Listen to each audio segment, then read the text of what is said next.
Hello, everyone, and welcome. This is season 2 of Entrepreneur Empire and Community Resources Community Building. And we're starting with a very special segment and a very special guest who are trying to make an impact in their community and around the world, right?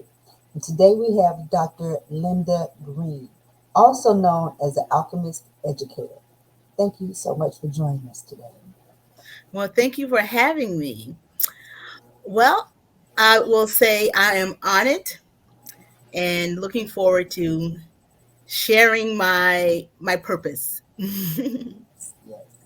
Now, you have a passion as well as a belief in the ability to extend human potential and impact lives. I'm reading this off of your website. So I'm Okay. going to pull this up in a little while so that we can get talking about it. But first, tell us a little bit about you and your journey. Well, I am a Brooklyn girl, born and raised. Have Southern roots as well. My parents from the South. I am living my purpose. Since I was 5 years old, I knew I wanted to be an educator. And by 14, I realized I was going to be the voice for the voiceless. Mm, Um, I was always the one who I would say questioned the status quo. And always been doing that my entire life since I was 14 years old. One of the things that I'm reminded of is when I realized a friend of mine was didn't have the same textbooks that I had, mm, and I asked my teacher. I was like, "Listen, I have a friend in the same grade that I'm in. Why doesn't she have the same books?" And he told me that that wasn't my concern, and I was like, "Yeah, it is my concern because why isn't she getting the same thing that I'm getting?" So, um, knowing that that's my purpose, I understood that I'm the one to be the one to say where the injustice lie. mm. Yes, that's good. So now you stood up and you realized that something was wrong right then. And he was like, it's none of your business. Hmm. Yes. He knew something else was going on. Yeah. Well, you could also understand the time. So that was in the I'm going to say the early 70s. Okay, okay, understood. They had a different way of teaching right then. Yes, and thinking about people that look like me. Yes, yes.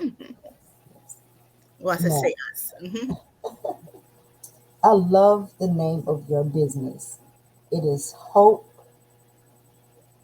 It's Hope, Hearts, Hearts, hearts, Minds, and minds, and Dreams. dreams. Yes. Hearts, Minds, and Dreams. And we are going to take a look at your website. Okay. How did you come up with the name? And why was that important? Well, the name is actually who I am and my beliefs, Hmm. right? So I believe that the heart is the center and it guides you, number one.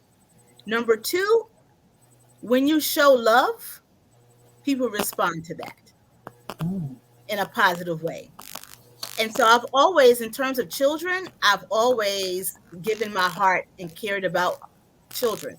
And they see that love.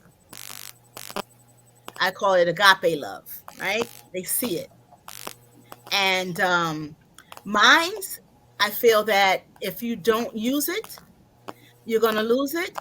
And if you lose it, that means you're not going to be a productive individual. And then dreams, if you feel love, you get the knowledge you need, you can always dream the impossible and achieve it. So that's really how I came up with that name.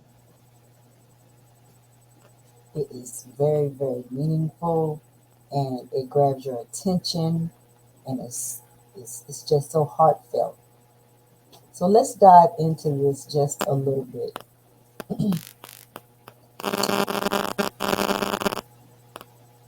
Your unwavering dedication to education and literacy development demonstrates her commitment and enthusiasm for assisting others. Now, you have been on a long journey.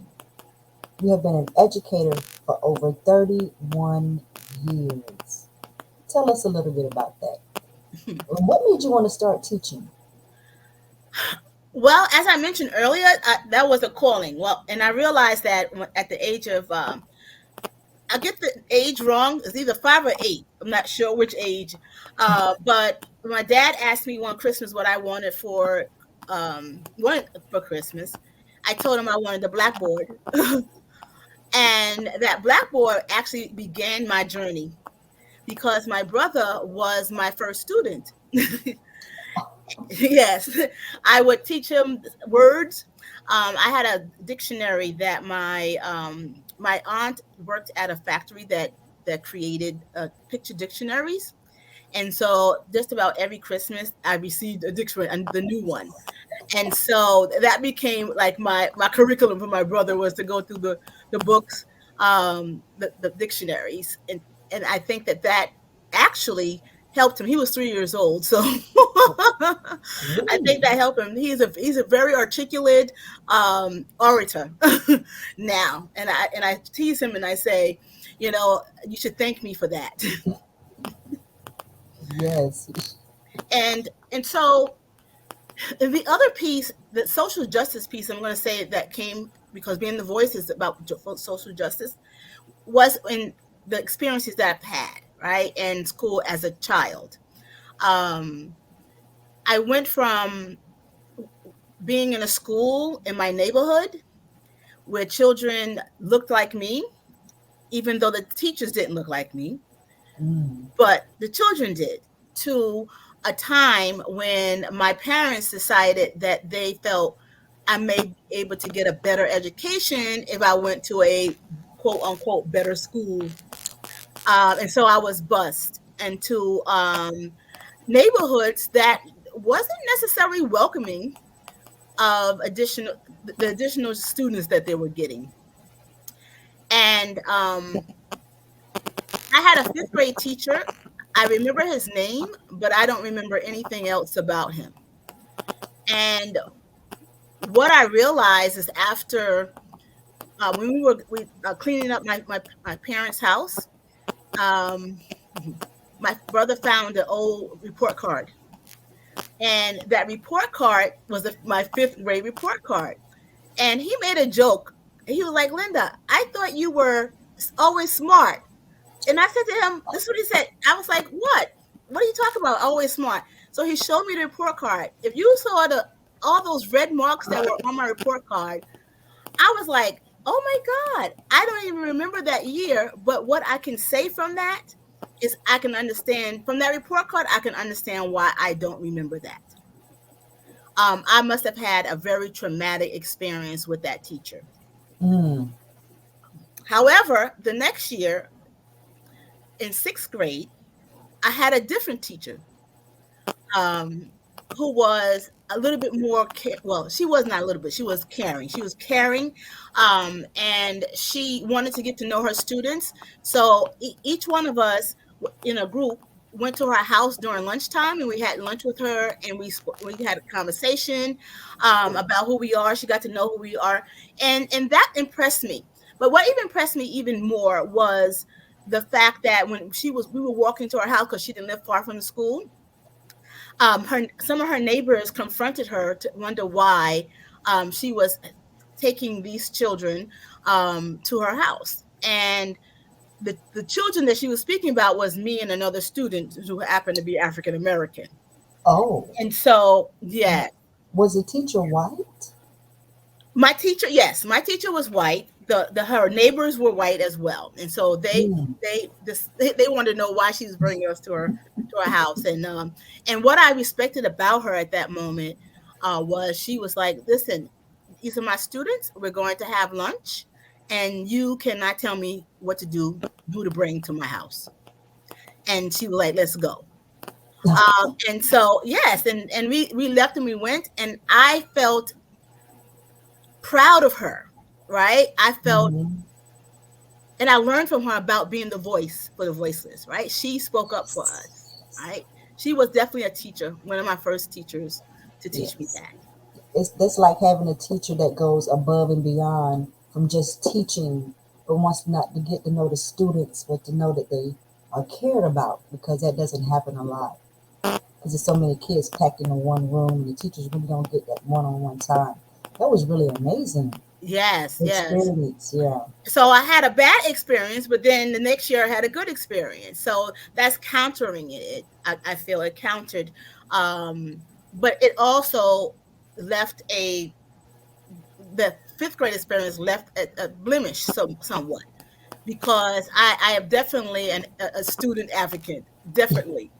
Uh, and it got in the way sometime, in my career, because I definitely um, was a champion for my students, and I didn't allow anyone to disrespect them or to make them feel not special. Mm, okay. So that's basically in terms of my journey. Then I went to college. I got some degrees, and then after I graduated from college, undergraduate, I didn't want to go to the Department of Education, so I went into to private school, to a private school, and I didn't stay very long, because one of the things, I had a fifth grade class, and one of the students didn't read, not even on a third grade reading level. Oh. And yes, and so during a parent conference meeting, I brought that up to the parent, and the parent, was very hostile to me. Like, because I said to her, I was like, I don't think he's ready to go to middle school. And she basically said, I'm paying my money, and so he goes to middle school. Oh wow. And I said, I don't think so. And then so I left there. I'll leave it at Mm. that. Oh wow. Yeah. Instead of being concerned about his education and where he can read, the level of his reading, put him in summer school. It's like, okay, I understand what you're saying. What can I do to help him? That should have been her first thought, because Right. putting him up into another grade, not only is it going to be embarrassment because they ask you to read, stand up Yes. or sit down, they ask you to read. So, Hmm. wow. And so from that experience, what I learned was that I also have to be an advocate for parents Mm, for knowledge and education. Um, she really didn't understand. In her mind, you know, being held over was a negative thing. The fact that he got out of going to, well, went to middle school. I don't know if he graduated high school. I don't know. I don't know. I don't know. But based on my knowledge, that he could not read on a third grade level in the fifth grade. How was he going to make it in middle school and high school? I mean, at one point, I was like, I need to stay in contact, but I was like, no, let me leave that alone. that reminds me of your quote that you gave to us in the jot form. It says, every child deserves a champion, an adult who will never give up on them, who understands the power of connection and insight, that they become the best that they can be. Yes, Yes, and please and follow I that. I got part of that quote from Rita. Rita, I can't remember her last name again. However, she was a wonderful teacher, and that was part of her. I'm going to say her headline. Hamado. Yes, her motto. Yes. Being a champion. And when I saw her and I saw her speak, she also was kind of a mentor to me. What she said resonated to me, and it kind of affirmed, that the trajectory in which I was going was the right way. Mm. I So think let's it's dive in a little bit about the state of education in America. That is a topic that you wanted to discuss, um, and I will let you go ahead. Okay, so the state of the education of America is very. mm, I'm trying to be very diplomatic about it, but it it's not it's not wanting the citizens to be literate. I think that it's become too capitalistic in terms of book companies making money, um, lots of other people who are making money, and we still in 2023 have an illiteracy rate, for adults of, they say, 21%. However, 54% of the adult population read below a sixth grade reading level. Mm, So I'm not sure how 79% are literate. So I think we lowered our standards a little. So um, that I think that's the biggest problem, because if we cannot read, write, speak, think critically, and listen, um, we're not we can't be productive, right? We can be coerced, we can be manipulated, and somewhat the self-esteem is gone, it's not there, right? So I think that part of what I feel is that the educational, I call it ecosystem, needs to be revamped. um, I have a book that I'm working on. It's called The Alchemy Leadership, that is around how we can reform the system.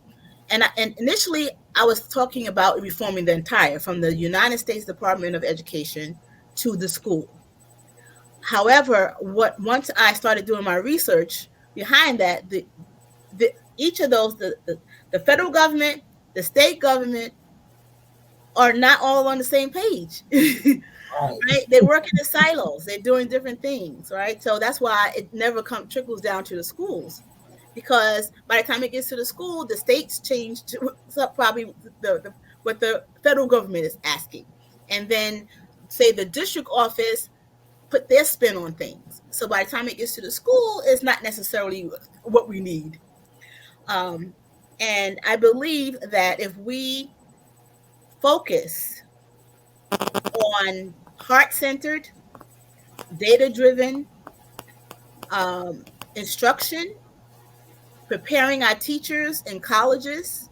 Unfortunately, Yes. we're still teaching our teachers, or I should say pre-service teachers, back in the Industrial Revolution time, right?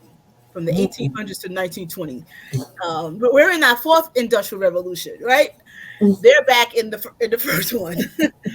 we're back in the first one. I mean, I'm laughing, but it's not funny. But Yes, sir. Yes. it's kind of like ridiculous that Mhm. um, we are definitely not where we need to be. Yeah. So Um, far behind. And it's sad because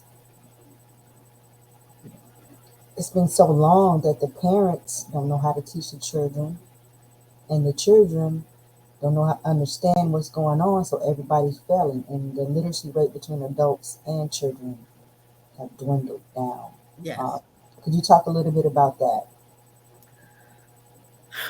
Well, part of the issue stemmed from I should bring, but the No Child Left Behind, Yes. which was a policy that the president, I don't want to mention the president's name, but created, right?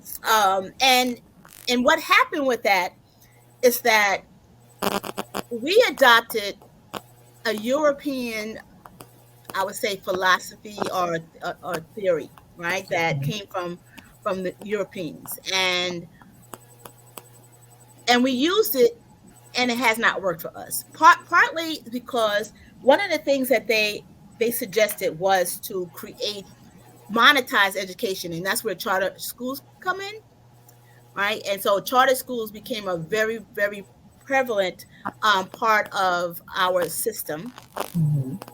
Not, I'm not degrading charter schools, but I'm saying that charter schools took students away from public schools. So the funding in schools are not the way that it used to be either. Yeah. And then Mm-hmm. what I've also know about charter schools is that they're they have been very much relegated to urban or Black communities, and they're they're very restrictive in terms of it's called discipline, right? Mm-hmm.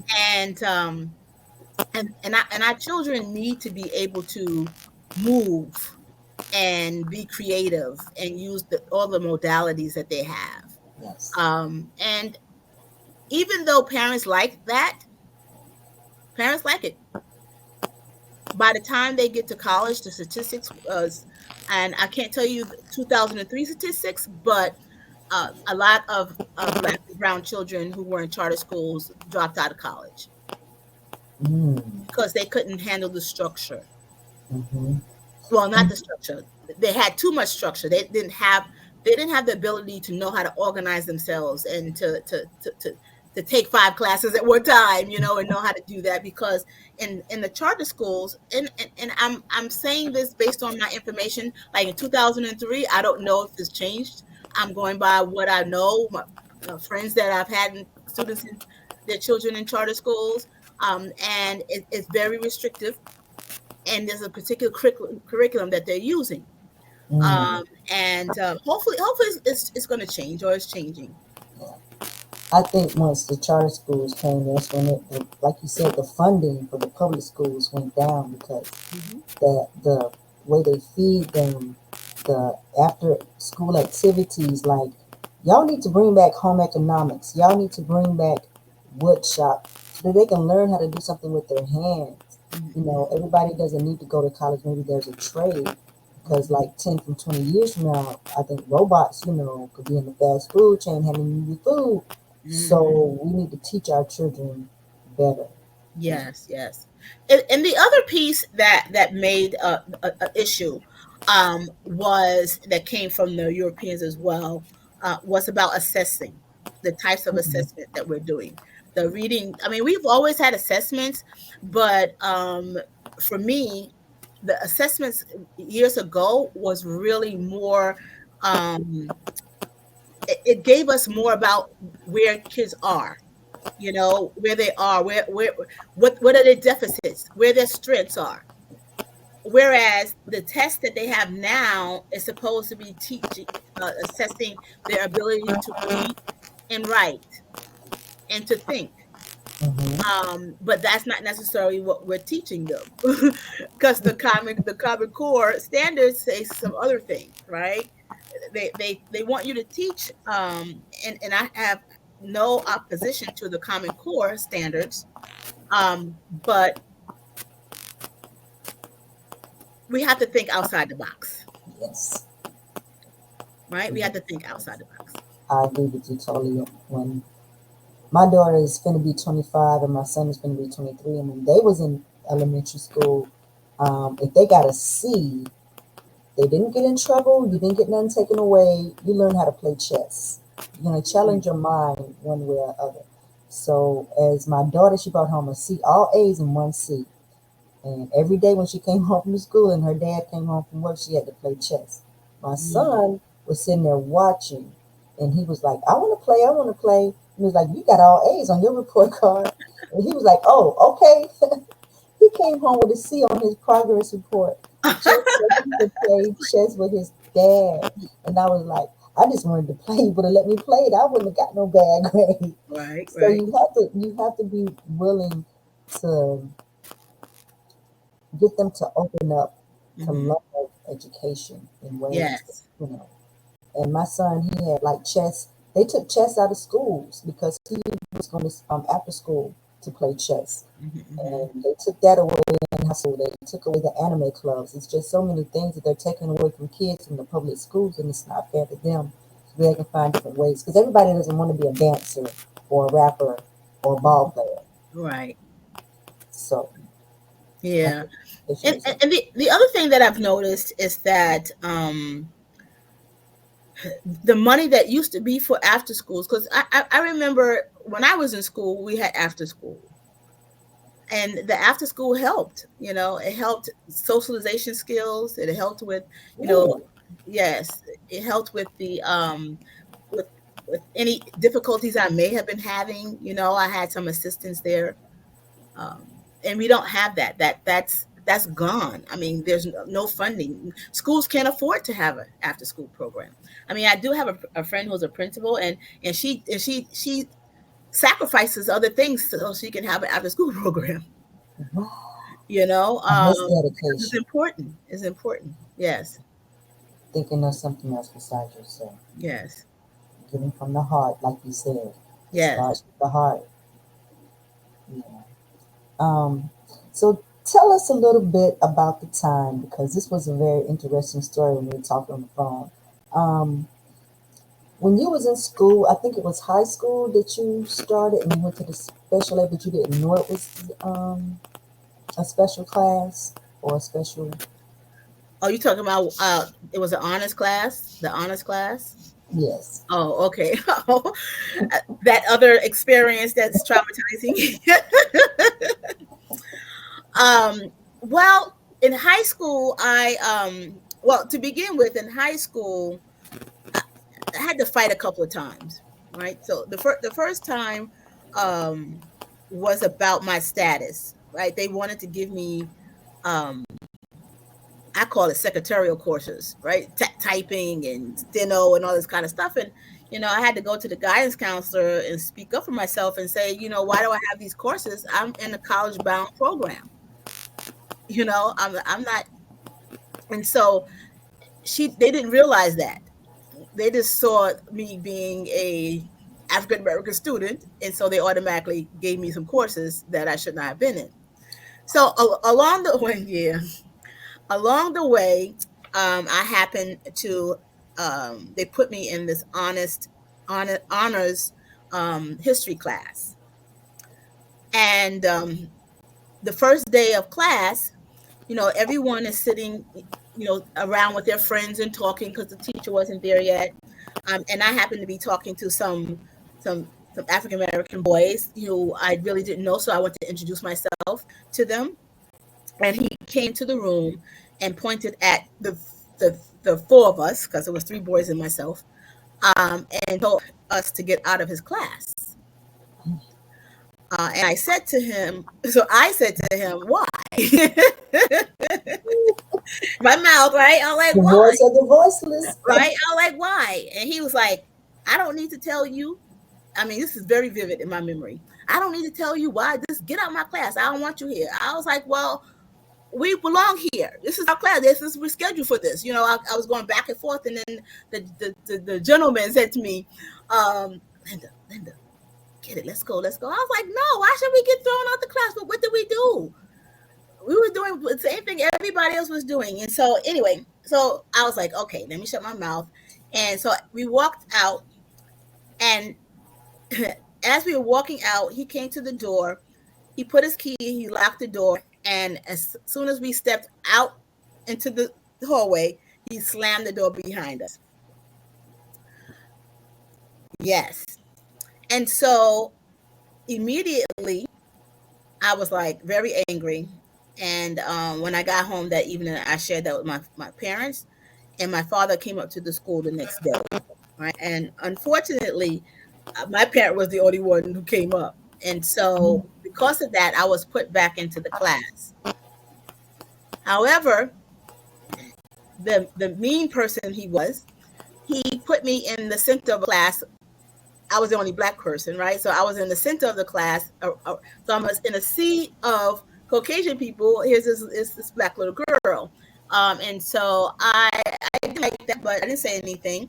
Um, and he didn't say anything to me either most of the semester until until we went to the subject of slavery. And then he wanted to ask me a question. It was a paragraph about Eli Whitney, who created the cotton gin, and he wanted to ask me about. The question he asked me is, Linda, what do you think about Eli Whitney? And so I also had a fresh mouth at the time. And so what I said to him was, well, Eli Whitney could not have been a white man, number one, Mm-hmm. because what white man during that time would have made something easier for a black man? Mm-hmm. And so when I said that, he, I guess, was startled because he didn't think I was going to say anything like that. And he cut the conversation short. Mm. And he didn't speak to me again until the following semester, my senior year. He harassed me every day for the last quarter of my schooling. Um, he would come into the elevator. We both had the same lunch period, I gather, because it was the same time every day. Mm-hmm. And he would come into the elevator, and because I had injured my back, so I had to take the elevator. And so he would say to me, "Oh, Linda, you're going to be graduating. What are you going to be? What are you going to be? A witch doctor?" Oh no. Yes. And what did you say? And I said nothing at the time. He said that every single day Oh, for just about the entire semester. yeah. And I didn't say anything. I didn't look at him. I didn't look forward. But then I had enough Mm-hmm. because I felt abused. Like, why are you messing with me every day, saying that for what reason? I know why, because I guess I offended him in the class. I made him look stupid. You know what I'm saying? When I said what I said. So that was his time to get back at me. My assumption. I don't know.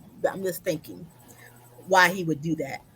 And so I planned meticulously, planned what I would do one day, and I did it. And so what I planned was, as soon as the door opened, and I know he was going to say, because he said it the same day every day.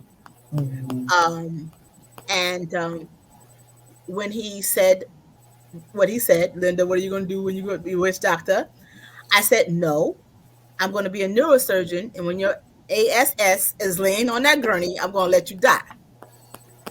And then I just turned my face, and the other teacher that was with him all the time, who didn't say anything, turned around and said, "Good for you." And I said to her, "No, no, you should have been the You one to say supposed to something be to him, advocate for the not child. me."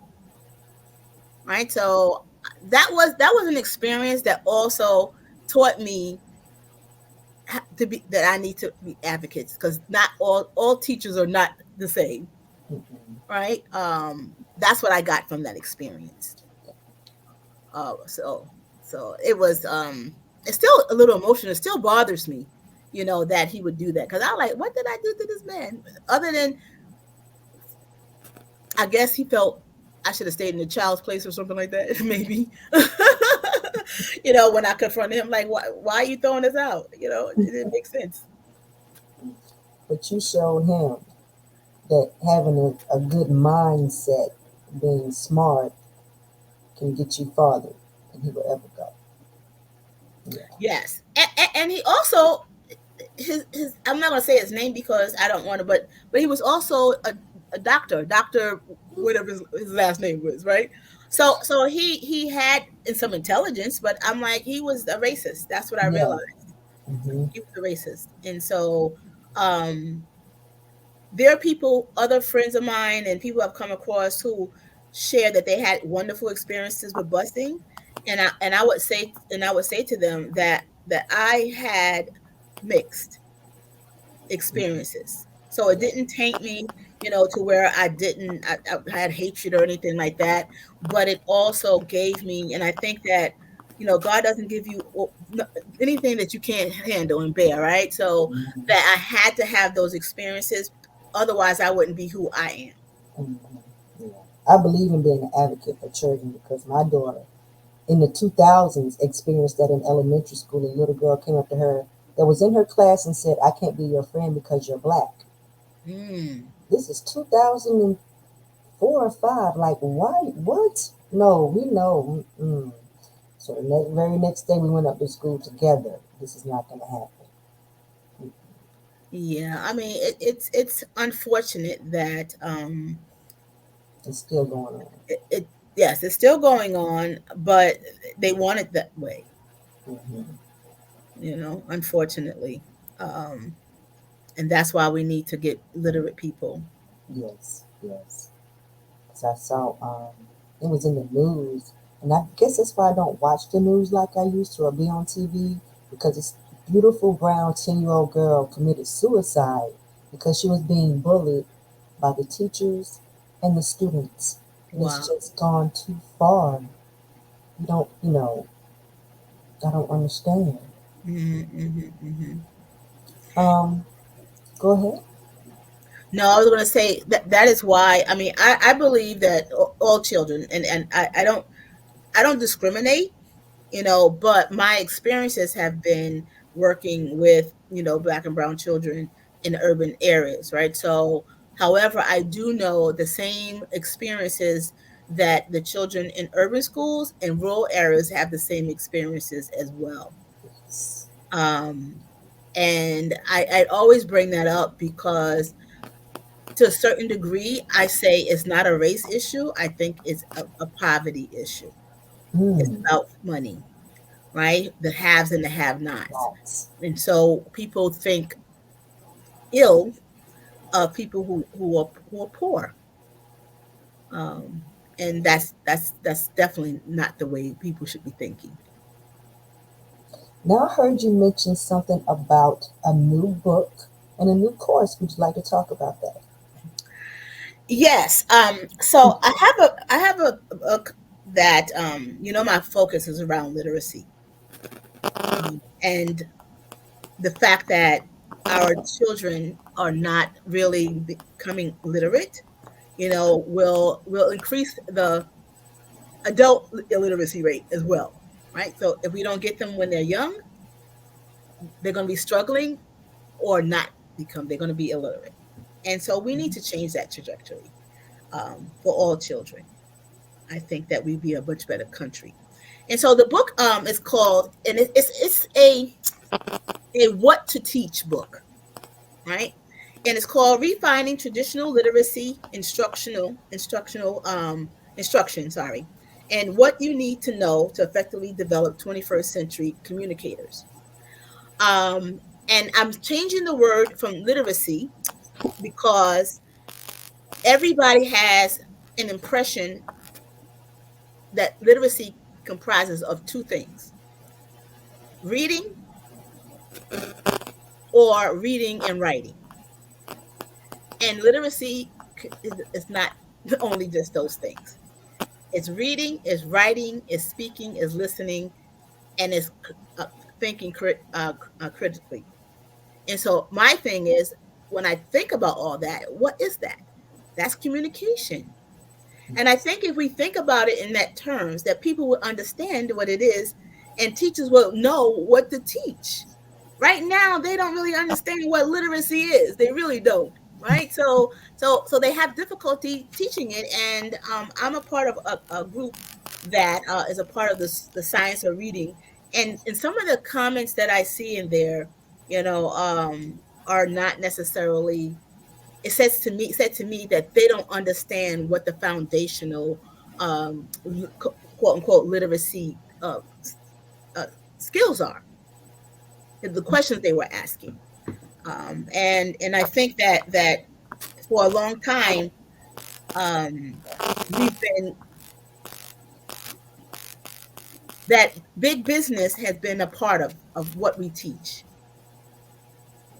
right? For a long time, we had cycles, right? When I was in school, it was language arts, right? And we had a Basil reader, and the Dick and Jane books and things like that, right? And then move from there. Then when I started teaching, we had still had Basil readers, but it was more authentic kind of literature. And then it left from being Basil readers to now anthologies, where it was more literary work for students. Um, and the book company, the publishers had to get it published. So we had phases of things. And what I'm saying to right now to people is that if you understand what is needed to teach kids to read, to write, to speak, to listen, and to think critically, you don't need a program. I'm probably gonna get shot for this, but but you really don't. You really don't. And particularly in 2023, when the internet Mm. is there, if you know what to teach, you can find anything Mhm. that help you teach it.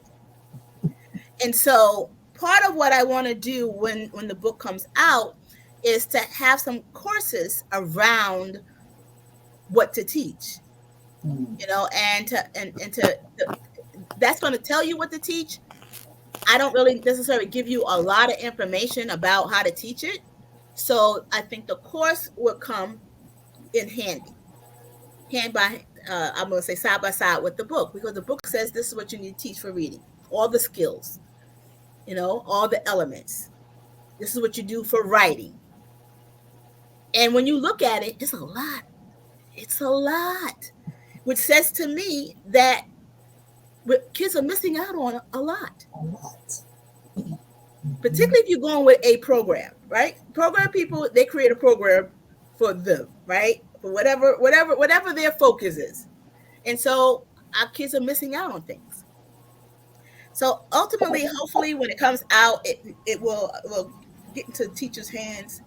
Um, I'm gonna start to work on creating the courses as well, and hopefully, we can make some changes. Yes, yes, yes. Okay, this was lovely. Tell us a little bit how we can reach you, um, and when is the book coming out? Um, I don't have a specific date right now. It's with the publisher.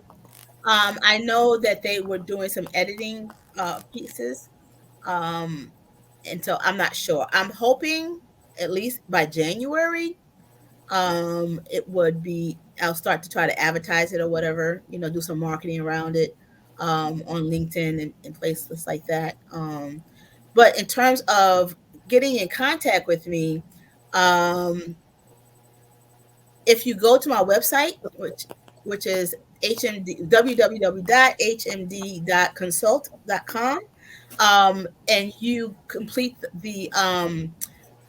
the beginning piece segment, would ask for your email and contact information. I will definitely be able to give you some information. I do have a Calendly. I do have a link tree, but I would have to give that to you later, because I would have to look for it. I don't have it um, on hand. I have it in a presentation. Otherwise, I would have given it to you as well. Because Linktree has all of those things. It has my Calendly. It has my LinkedIn profile, my Facebook profile. It has my website. Um, but I don't remember what it is. But any one of those others that I mentioned would be sufficient. Particularly if you go to the website and give me your contact information, I will definitely, and then be in contact with you. You'll hear from me, and then I'll go further. Thank you so much for joining us at the Empire. It was a pleasure, as always, speaking with you. Um, and you can lead us out. Okay, I can lead you out. Well, I think that I don't know if this is appropriate, but I think what came in my head is to lead out with a prayer, a very Mm. short prayer. So, Father God, thank you for your blessings. Thank you for the audience that's going to hear this. And when they hear this, I pray that they become advocates for our children. They become a part of the tribe. I hope and I pray that this movement will get momentum that you have put me on the path to lead. In the name of Jesus, I pray. Amen. Amen. Amen and amen. Thank you for that. Thank you. This has been another wonderful episode of Entrepreneur Empire. The Empire now offers ticker ads, video ads, and commercials. Ask us for more details. Thank you all for watching and have a great day.